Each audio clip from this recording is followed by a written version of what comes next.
Good morning, class. We are looking at section 2.3, calculating limits using the limit laws.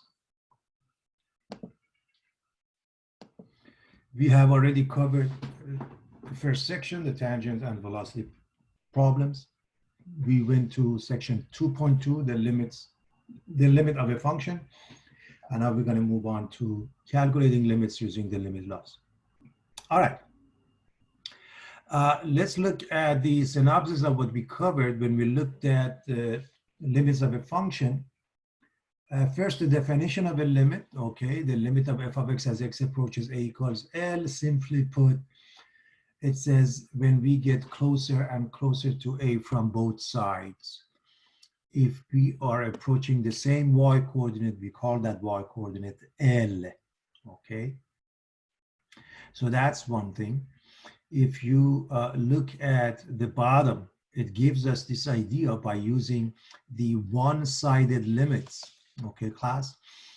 Limits exist only if one-sided limits are identical. And on the right side, we have the equation of VA, vertical asymptotes, and definition of them. We've seen them before. What happens as long as x approaches some number from the left or right or both sides, and the function blows up to infinity or negative infinity. Finally, the graphs, what do they tell us? They all have the same limit. However, what is the difference and similarity? The similarity is that they have the same limit. However, the difference is the first one is continuous at x equals a, which means f of a is also equal to L. In part B, f of a is a different value, and in part C, it's not even defined. Okay, so having said that, let's start with the new stuff, class. Okay, so let's put this in slide mode.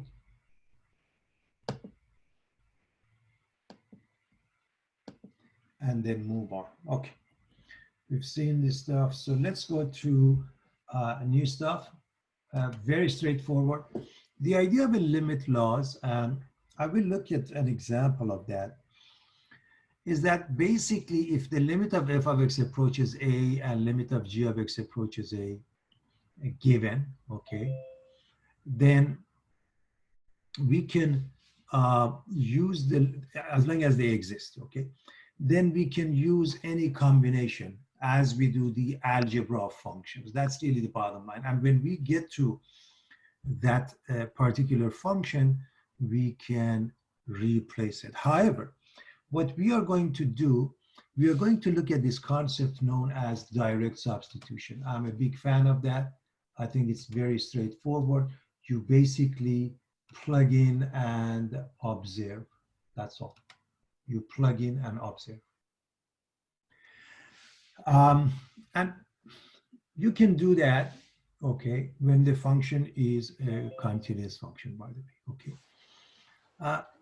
But every function we have studied in pre-calculus is considered a continuous function in its domain, and I can't emphasize this enough. Every function is considered a continuous function in its entire domain. So that's the thing you want to be really careful of. In other words, if you're claiming a function is continuous, fine and dandy. Show that you know the domain of the function. That's all there is to it. So the next thing is just to remind you about the one-sided limit, everybody. The one-sided limit tells us that as long as the limits from the left and right are identical, okay, so this is from the right, this is from the left. As long as they are identical, then the limit exists, and we say the limit of f of x as x approaches a is L. Finally, we cover what's called the squeeze theorem. The squeeze theorem is very straightforward. If a function is in between two other functions, and we don't know anything about that function. However, the left side, the function on the left, f of x, it does have a limit. The function on the right, h of x, it does have a limit.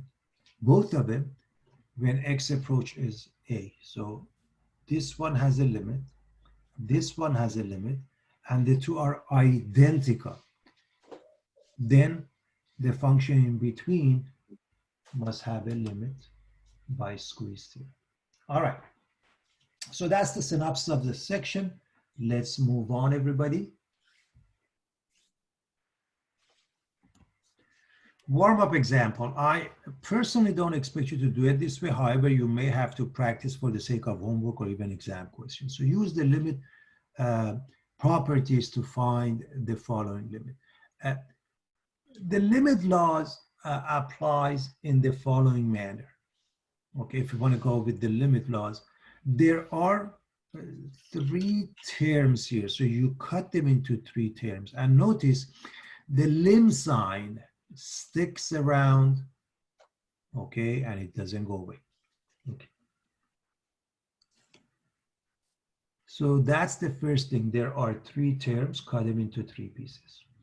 Then the next one is x squared. We can write it as the limit of x as x approaches 4 squared. The -3 for the second one can come out. And then we keep the last one. The limit law basically says when you get here, this is when you can replace it. So right now we replace the first one with 4. The next one becomes -3 times 4.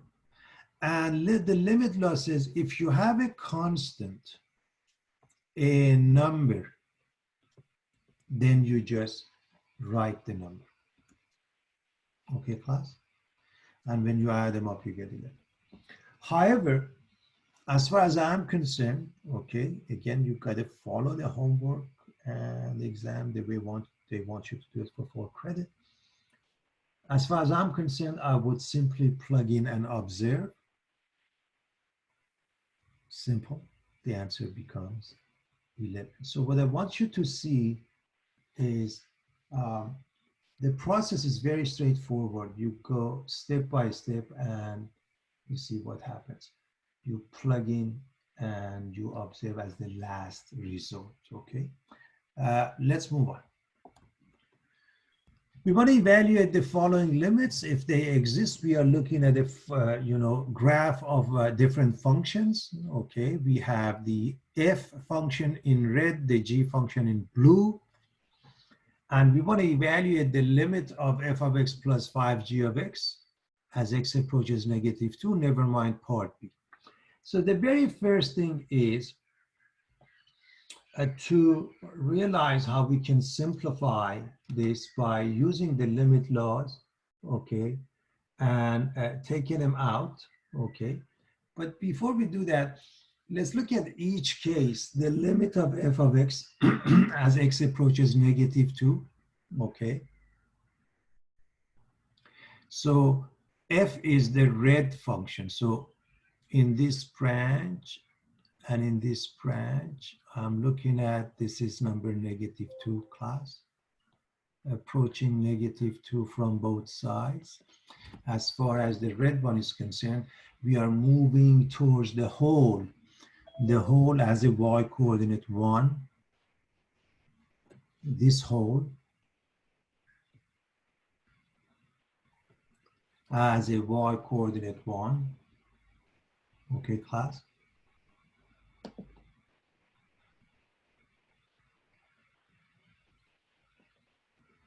So this whole, okay, this whole as a y coordinate 1. Now, as far as the g function is, the blue one, approaching 2 from the left and right, okay, left and right, will give us this point, okay, this point class. And what is the coordinate of this point? The y coordinate, okay, -1. So first understand the limit of f of x as x approaches -2 and the limit of g of x as x approaches -2. First we have those. Now, we simply replace where we must. So let's go with part A. Part A, we can take the limit and apply this to the f function 5 times g of x, okay? And we take the 5 out. And now we can replace each one, okay, accordingly. And now this is the final answer. Okay, so I hope it's clear to everybody.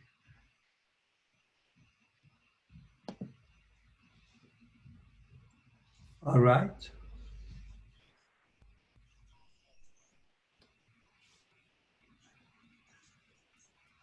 Now let's look at number 1.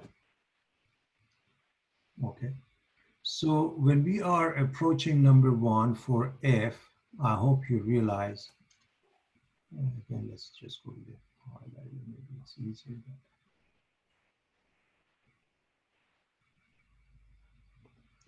So we are approaching number 1, okay, from the left, from the right. And so that's where we are for f. Take a look at the f function, everybody. That's it. This is the y coordinate. And that y coordinate is simply 2. When you are looking at the g function, okay, the left side brings us here. And the right side brings us here. So the left and right have different values. The limit doesn't exist. Okay, the limit doesn't exist because the limit from the left is here, -2, and from the right is -1. Okay. Therefore, part B, the answer is it does not exist. Okay. It does not exist.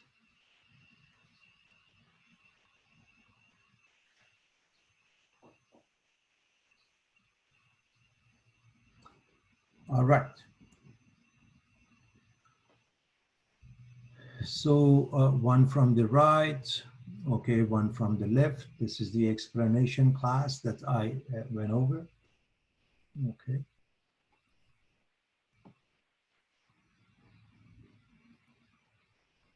One of them has the answer, one of them doesn't. Okay, so what is the limit of f of x times g of x as x approaches? One from the left and one from the right, they are not identical. You don't even have to go this route. There are 2 ways to approach it. You can approach it from a one-sided limit for the product also. Okay.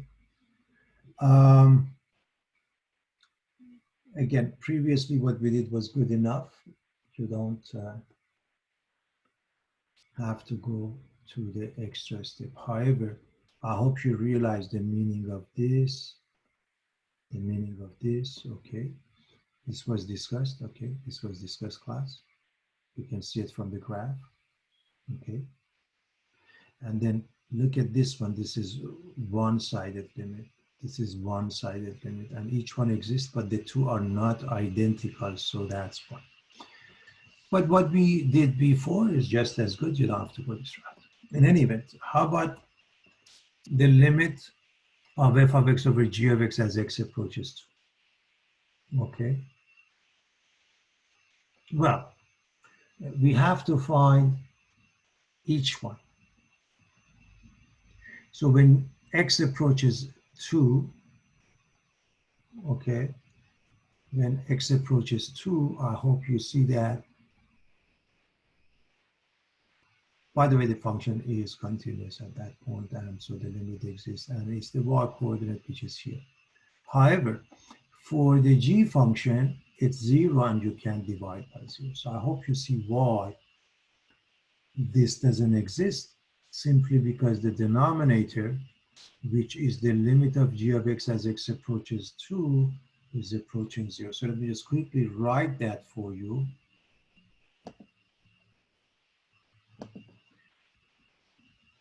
the limit of g of x as x approaches 0, as x approaches 2, I'm sorry, is 0. That's why. Okay. So the limit of the denominator is 0 and we can't divide by 0. That's why. Okay. I hope it is clear to everybody. All right. So this is using limit laws.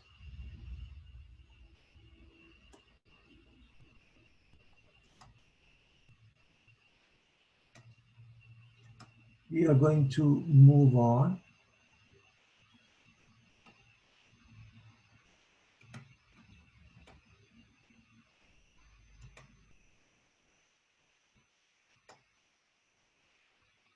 to the next example class.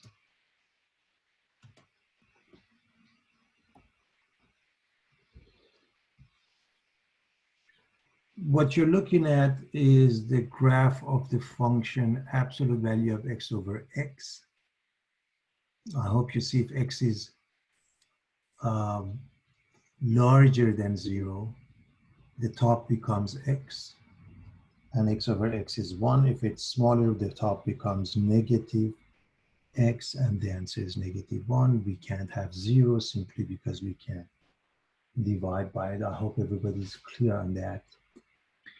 And so this limit doesn't exist. When x approaches 0, I hope you realize why. Okay. Simply because the limit, if you look at this, first of all, this is the definition everybody can see. This is the same as this one. Now, the other thing that I want you to notice is that the limit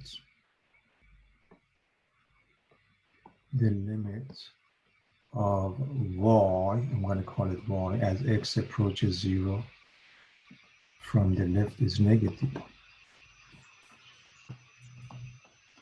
The limit of y as x approaches 0 from the right is positive. Because they are identical, the limit of y as x approaches 0 does not exist. Does not exist. The one-sided limits are not identical. That's the bottom line. Very straightforward, okay? The one-sided limits are not identical, class.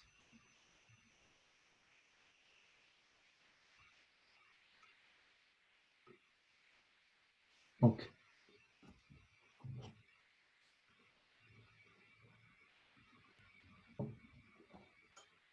Okay.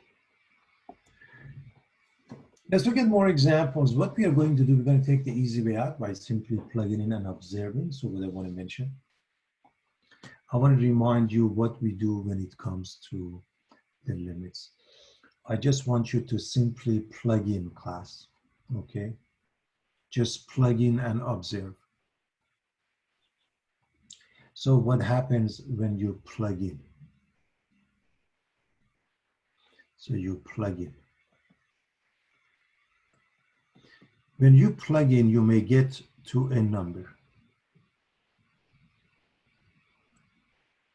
You're done.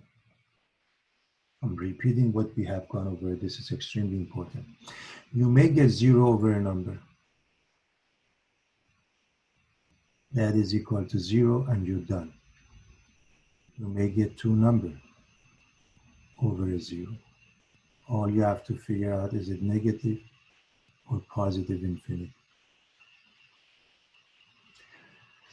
Or you may get to cases such as 0 over 0, infinity over infinity, infinity minus infinity. These are some forms known as, and there are more by the way, indeterminate.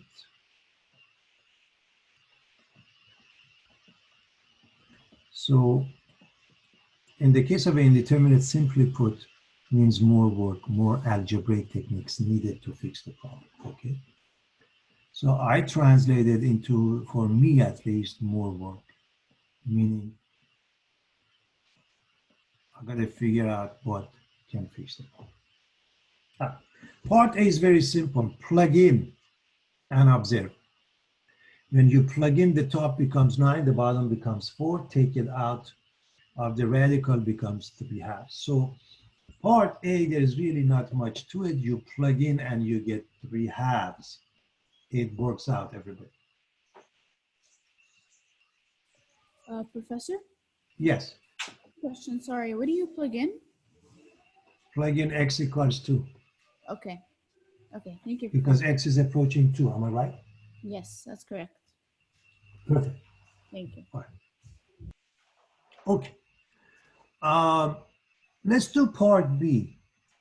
Let's plug in. Tell me what you get. Can anybody tell me what happens when we plug in? What do we get when we plug in?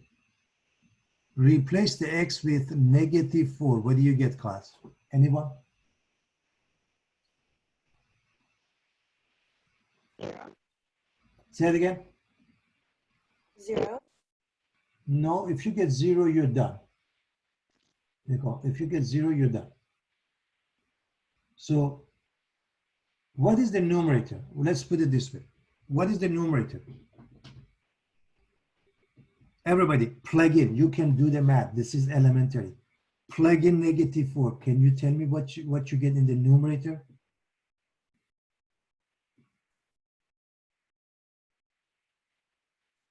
0. 0. Very good. What do you get in the denominator?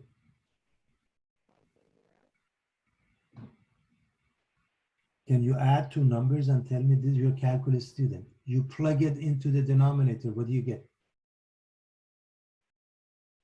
0. 0. So the answer is not 0. The answer is 0/0. And what is 0/0? Indeterminate. It requires more work. Okay? And that's what I want you to see. 0 is not the same as 0/0. Got it. Thank you. Sure. And 0/0 means more work. I can't really emphasize that, class. Therefore, what is the technique? You're looking at a complex fraction. You need to simplify a complex fraction. To simplify it, we're going to multiply the top and the bottom by LCD, which is 4x.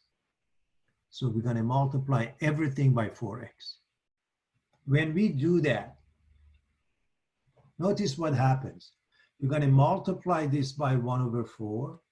You're going to multiply this by 1/x. And as far as the denominator goes, you just put it in the form of a product. And notice the lim sign continues. You don't lose the lim sign. X plus 4 drops, and you get the limit of 1/4x as x approaches -4. Now you replace it, and you get -1/60. So I can't emphasize this enough. Almost always in calculus, we end up with some sort of a situation that is indeterminate and it requires more work, class. I hope you realize what I'm saying. So we need to work hard to figure out how to fix the problem. That's the difference between calculus and pre-calculus. We do not get to a simple case. We get to a more complicated case. In part C, anytime you have a rational function, it's a good, or even a rational number, it's a good idea to simplify. And by the way, I hope you see that if you plug in, you get 0/0. If you plug in, you get 0/0. So what do? You simply do the factoring. That's all there's to it. And I'm hoping everybody is comfortable with factoring and everybody remembers a squared minus b squared is a plus b. Yes. Go ahead. Times a minus b. So this factors out in this manner. The x minus 5 is in common and it drops. Again, notice we are not losing the limit sign. Okay, everybody? We are not losing the limit sign. Now, when we replace the x with 5, we get 5 plus 5, which is 10 over 5, which is 2, and we lose the limit sign. So it's important to know when we lose it and why we lose it, okay? All right. We are just practicing with various types, so we're going to move on.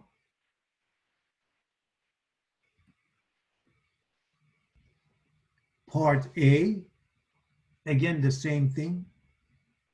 You can plug in, but anytime you have a rational expression, it's a better practice to simplify. Now, I'm going to give you a hint here. Number one, you plug in and you get 0 over 0. You can try. Whenever you get 0 over 0, class, one of the things that might help you factor, because x is approaching 4, x is approaching 4, everybody. Take a look. X is approaching 4. You should have a factor of x minus 4. If it was approaching 10, you should have a factor of x minus 10, most likely. But if it's approaching x is approaching minus 4, that means it has a factor of x plus 4, okay, class? So notice when we factor, I'm assuming everybody is comfortable with the factoring, okay? For the top, you take the x out. For the bottom, you want two numbers. The product is -4, okay, which is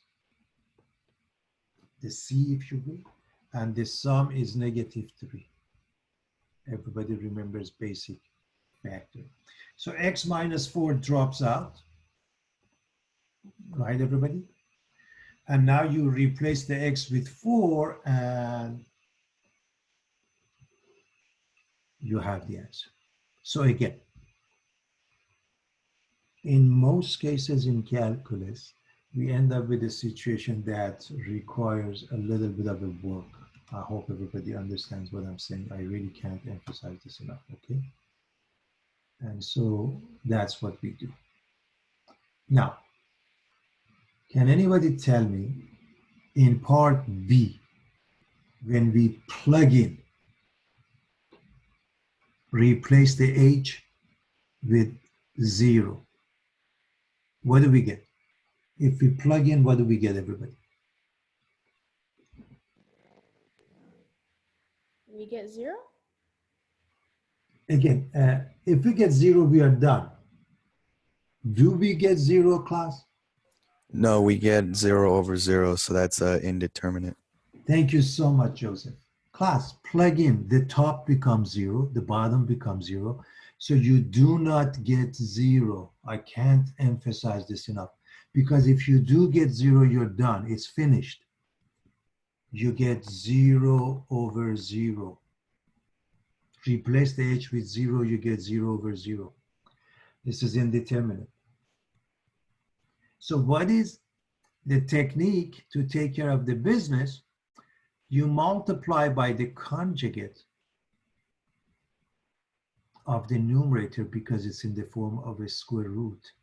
And what is the conjugate? Everybody remembers a plus b times a minus b. We just went over that, is a squared minus b squared. A plus b and a minus b are conjugate of each other.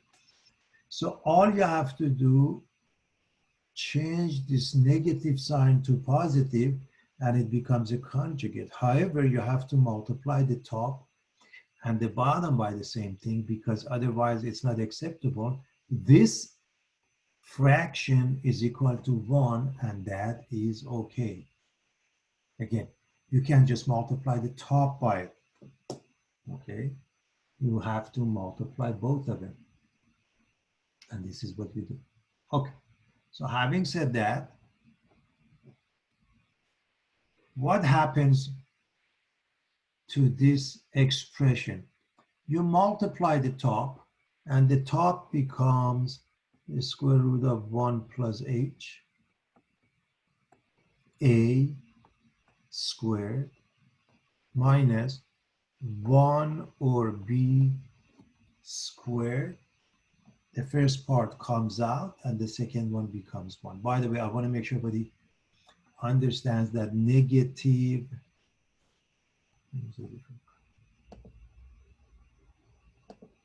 negative 1 squared is negative 1, which is different than negative 1 quantity squared, which is positive 1. Don't mix them up.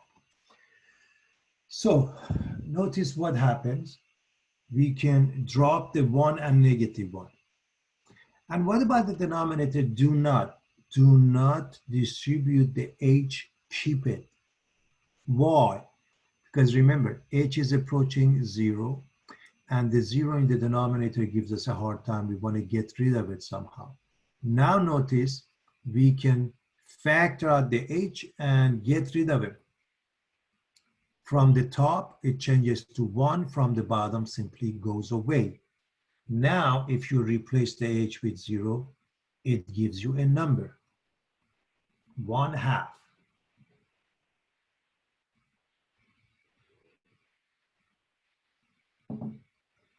Okay, I hope it's straightforward. The technique is to multiply by the conjugate class. Multiply by the conjugate. Okay. All right. I think we are doing okay.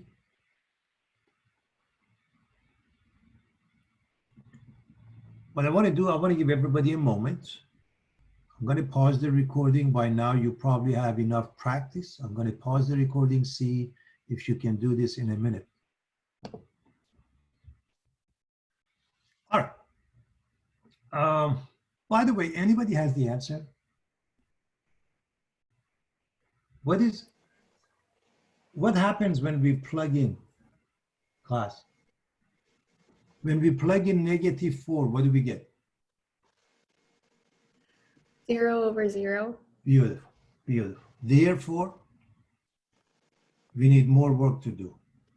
And the technique is the conjugate.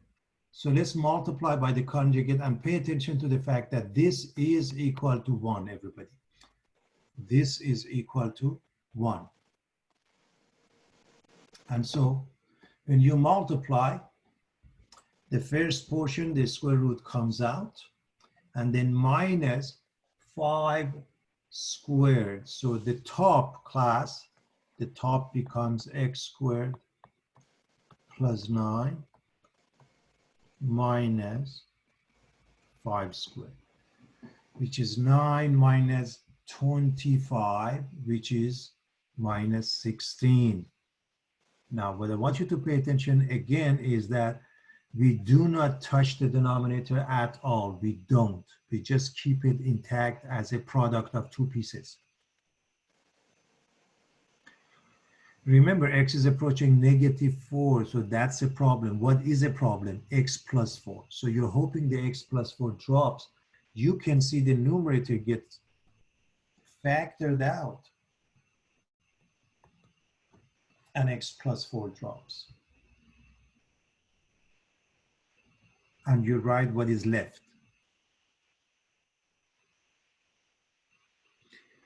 Now you are going to replace the x with -4.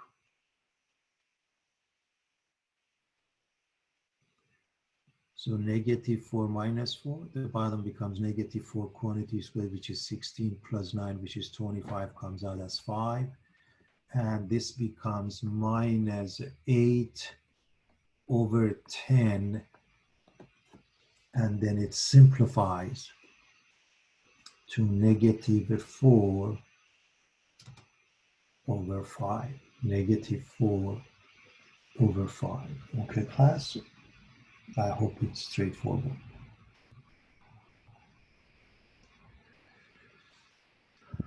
Okay. So we've practiced a little bit, okay, and you need to practice a little bit more to get comfortable with this. Let us move on.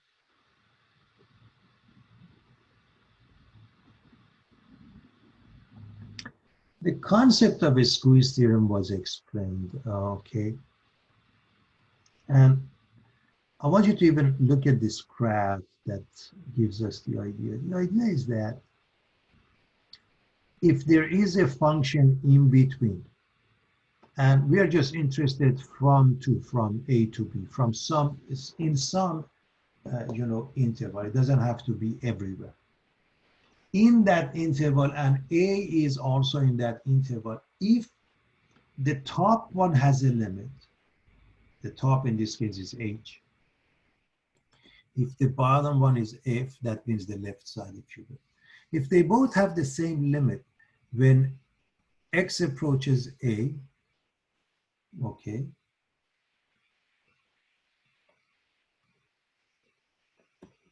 then the one in between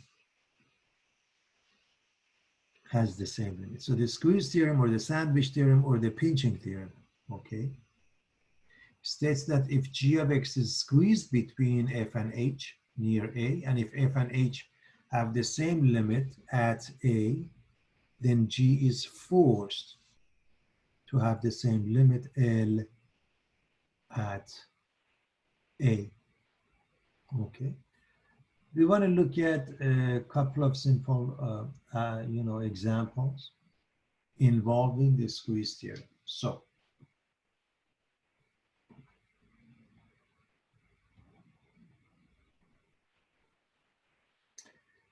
let's look at an example. We are looking at the first one, something very straightforward, okay? And remember what we have.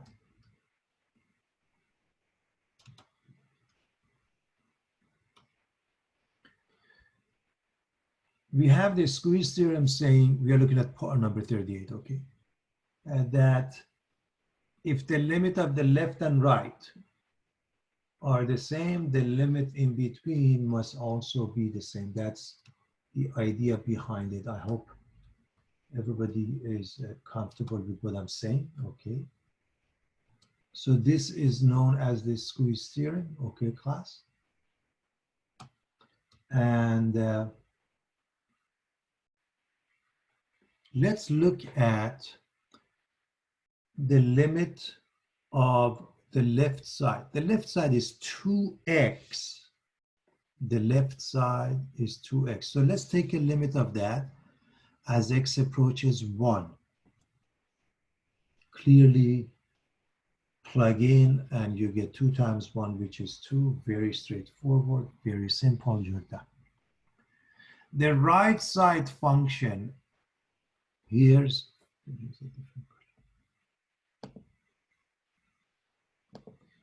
the function on the right. Let's take a limit of this guy when x approaches 1. Simply plug in. It's really not a big deal. Now, because the function on the left and the function on the right have the same identical limit in the case where x approaches 1, the limit of g of x as x approaches 1 must be the same. By squeeze theorem, you have to mention the squeeze theorem, class, okay? I can't emphasize this enough. Squeeze theorem must be mentioned, okay, class? All right, now let's take a look at something which is a little bit more interesting. It's different, okay, class? So we want to look at a question which is different.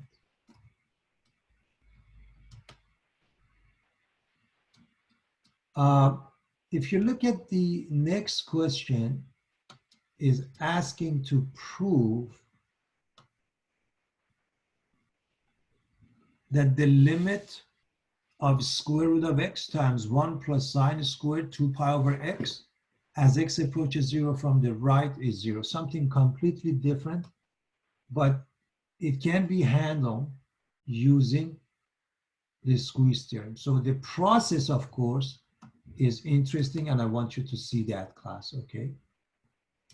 So I want to discuss the process. Now, the process is, notice that sinusoidal functions are involved.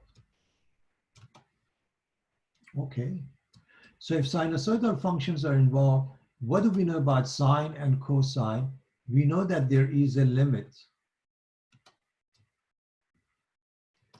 And by that we mean sine can only be between -1 and +1.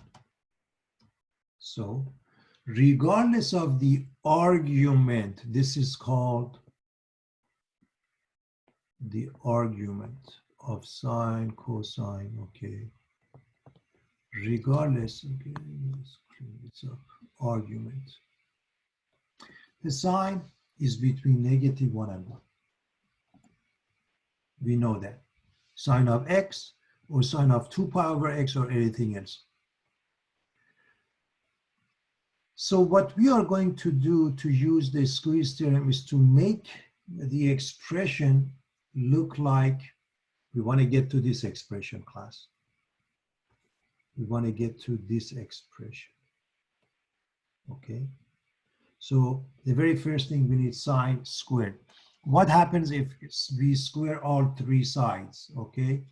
By that I mean sine is between -1 and 1. But what about sine squared? Sine squared is between 0 and 1. Let me be clear. When I say square, that really applies to this guy and this guy, but not necessarily -1, because if you square -1, you also get +1. But understand, sine is between -1 and 1, but sine squared is only between 0 and 1.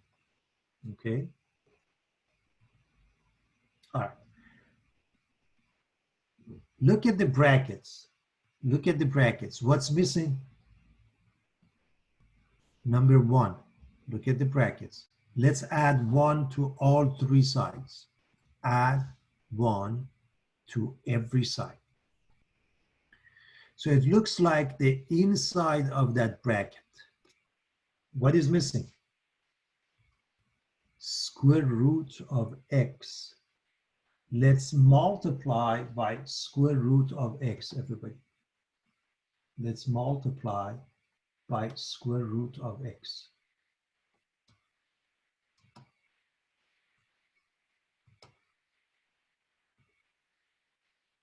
If we multiply by square root of x, all three sides,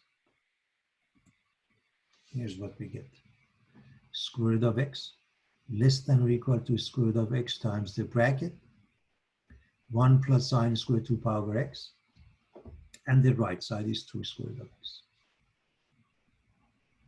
Now,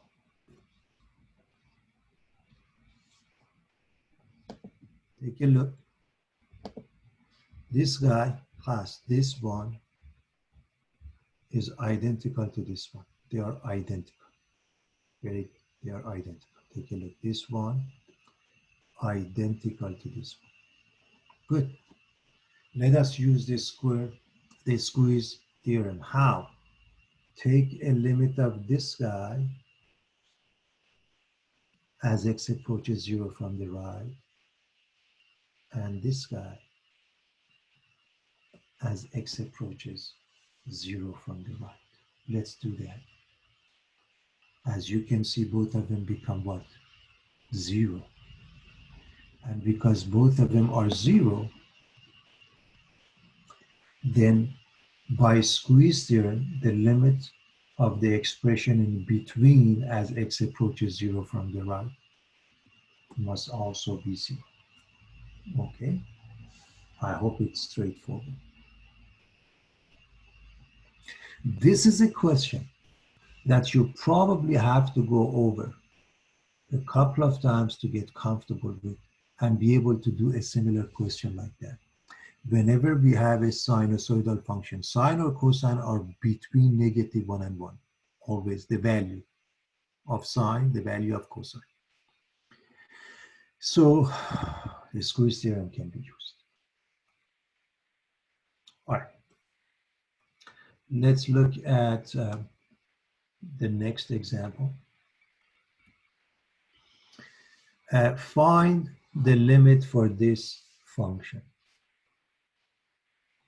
Notice the denominator is x plus 6 in an absolute value, okay? So this is really the function of interest. We can call this f of x or y. Okay, so you can either write the function and work with that, or you can approach it as x approaches -6 from the right and left and approach it that way. We can quickly look at both ways. So if we approach -6 from the left, okay, remember what happens. The absolute value of x plus 6 is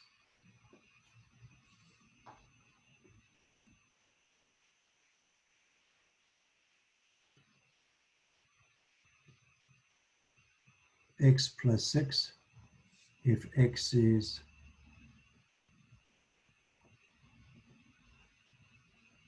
larger than -6 or equal. Let me actually, sorry, let's just, I need a little bit more room. So absolute value of x plus 6 is x plus 6. You can drop the absolute value if x is larger than or equal to -6, and it's negative of that otherwise. So when x is approaching -6 from the left, you get the negative portion, x plus 6 and x plus 6 cancel each other. You're looking at the limit of -2, and that's your answer. Okay. Now, as x approaches -6 from the right,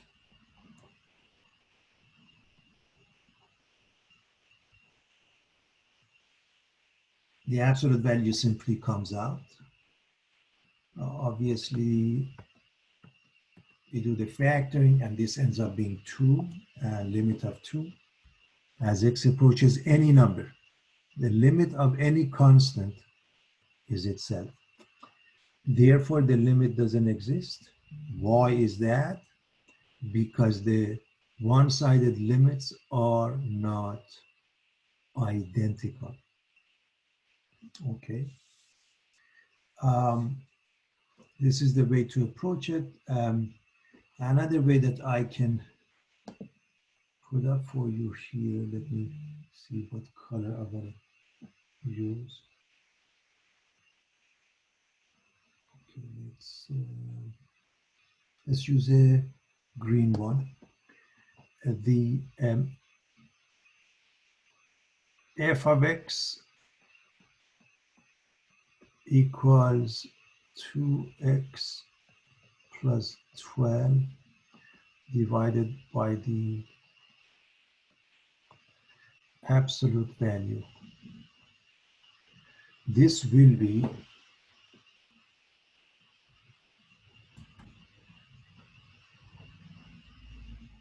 and let's just replace this. Let's just 2 times x plus 6, 2 times x plus 6 over x plus 6 equals 2 if x is larger than or equal to -6. Use a different color for the bottom, okay. Let me use a red one. And this is 2 times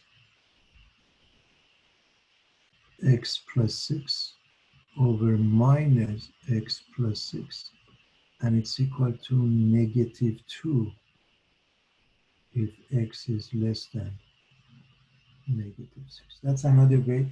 Now, if you want, you can work with this function and do the limits. Either way, you end up with the same answer, okay? There is one more page. I was going to leave it for the students to do it at home, but Just quickly, let's do that to make sure we are comfortable with this since we have time. Let's look at the last page, everybody.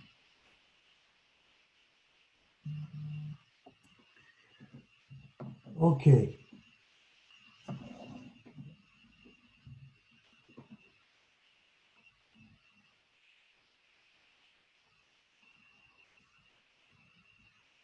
We are taking the limit of the square root of x minus 6 plus 3 over x squared minus 7x plus 12. So basically, remember the first step. Plug in. Just plug in. When you plug in, it just works out.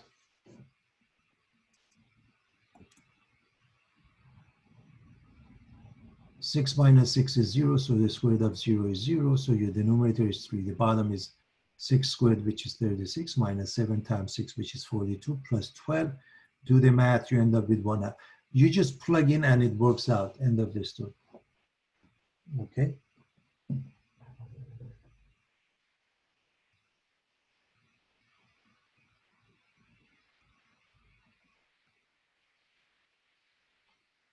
And so, what about part B? We've seen a similar question.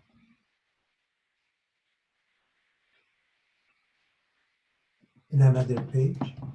I hope you realize if you plug in, you do get 0 over 0 class, and that's important to see. This gives you 0 over 0. Okay?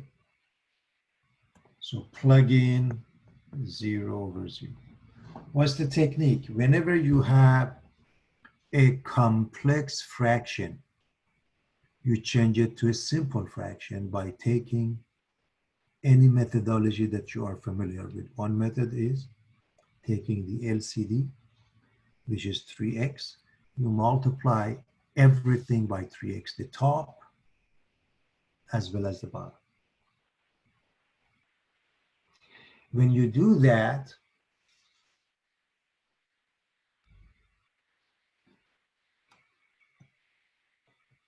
you multiply 3x by 1/3, you get x. You multiply it by negative 1 over x, you get minus 3. And the bottom, you just write it as a product. You don't do anything.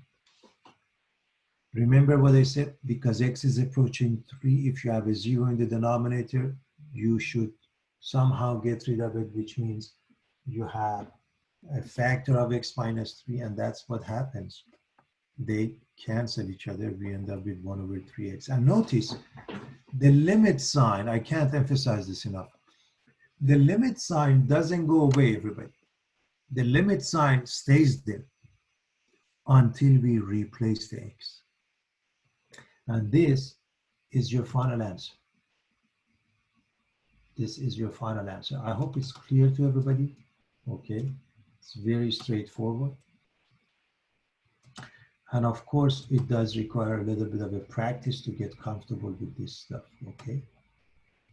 Very straightforward. I have a question. Yes, of course. So on part B of this example right here, Yes. how do you know what to multiply it by? Okay, first and foremost, Joseph, you're okay with the fact that we ended up with 0 over 0, right? Yes. Okay.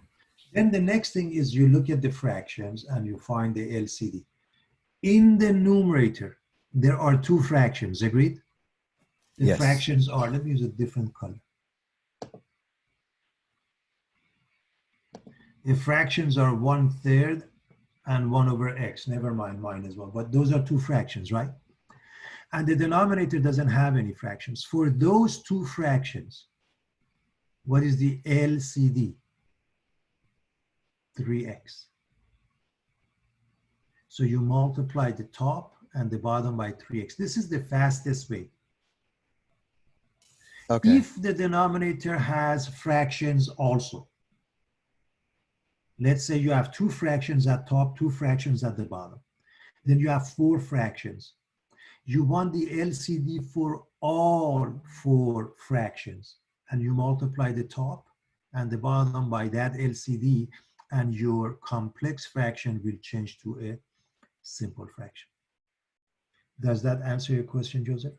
Yes, that answers my question. Thank you. My pleasure. Fantastic class. So this is it.